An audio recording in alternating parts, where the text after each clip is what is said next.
হযরতে খাদিজাতুল কুবরা ইন্তিকালের সময় আল্লাহর নবীর উরুর উপরে মাথা দিয়া নবীকে বলছি, ইয়া রাসূলুল্লাহ, আমার প্রাণের স্বামী আপনার সঙ্গে আমার কিছু কথা আছে।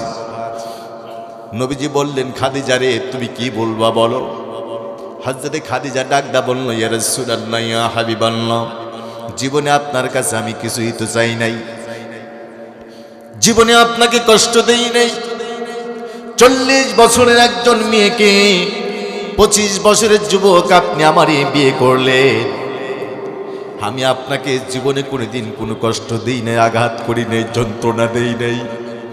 ইয়া রাসূলুল্লাহ, জীবনে সবচাইতে দামি দামি খাবার আমি খেয়েছি, সবচাইতে ভালো পোশাক আমি পরিধান করেছি, সবচাইতে ভালো বিছানার মধ্যে আমি ঘুমিয়েছি।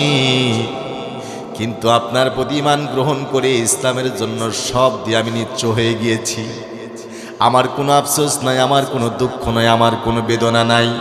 আমার বউরার মায়েরা বোনেরা শোনো, হযরতে খাদিজা ইসলামের জন্য, কোরআনের জন্য, আল্লাহর দ্বীনের জন্য কত স্যাক্রিফাইস করলো, কত ত্যাগ স্বীকার করলো।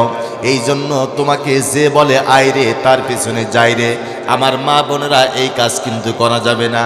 হযরত খাদিজা রাদিয়াল্লাহু তাআলা আনহা নবীজিকে ডাকদা বলল, ইয়া রাসূলুল্লাহ, ইয়া হাবিবাল্লাহ, জীবনে আপনার কাছে আমি কিছুই চাই নাই, আমি আজকে আপনার কাছে একটা জিনিস চাইব, আপনি কি আমাকে দিবেন?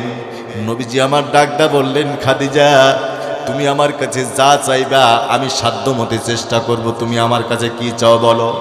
মৃত্যুর সময় হযরত খাদিজা ডাকদা বলল, ইয়া রাসূলুল্লাহ, আপনার কাছে আমি কিছুই চাই না, আমি যখন ইন্তেকাল করব, আমার ইন্তেকালের পর আপনার নিজ হাতে আপনি আমাকে আপনার সে একটা জুব্বা মুবারক আমি রেখে দিয়েছি, আপনার জুব্বা মুবারক আমার শরীরে পরায় দিয়ে দাফন করে দিবে।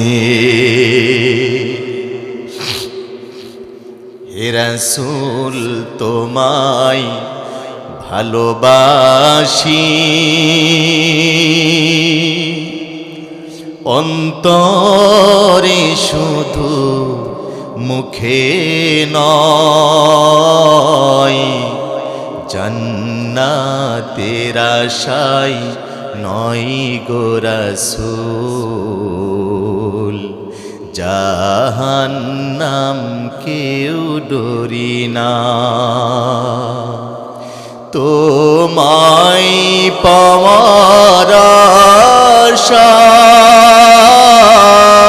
আশায় মন ছুটে যায় মদিনা, তোমায় পাওয়ার আশায় মন ছুটে যায়।